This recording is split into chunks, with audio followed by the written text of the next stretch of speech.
Hello people, welcome to the mini vlog of Dasara. So తెలంగాణలో the biggest festival అంటే Bathukamma and Dasara. A festival చేసినా చేయకపోయినా దసరా అయితే గ్రాండ్గా సెలబ్రేట్ చేసుకుంటాము. సో మేము కూడా చాలా గ్రాండ్గా సెలబ్రేట్ చేసుకున్నాము ఈసారి దసరా 2025. పొద్దున్నే లేచి ఇంటికి చక్కగా తోరణాలు కట్టేశాము. ఇంటికి తోరణాలు కట్టగానే ఆ పండగ కళ అనేది వచ్చేసింది. నెక్స్ట్ బయట తులసి చెట్టుకి అలాగే ఇంట్లో దేవుడికి పూజ అయితే కంప్లీట్ అయిపోయింది. ఇప్పుడు నెక్స్ట్ ద మెయిన్ సెగ్మెంట్ వచ్చేసి వాహన పూజ చేస్తున్నాం అనమాట.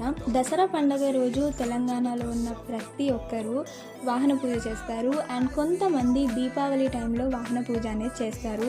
మనకు తెలుసో తెలియకుండానో మన వెహికల్స్తోని ఒక మంచి బాండ్ అయితే ఉంటుంది. మీలో ఎంతమందికి ఇలా అనిపించిందో let me know in the comment section. అలాగే ఈవినింగ్ మా ఏరియాలో గ్రాండ్గా రావణ దహనం జరగబోతుంది. అది నేను పార్ట్ 2లో చూపిస్తాను. Stay tune.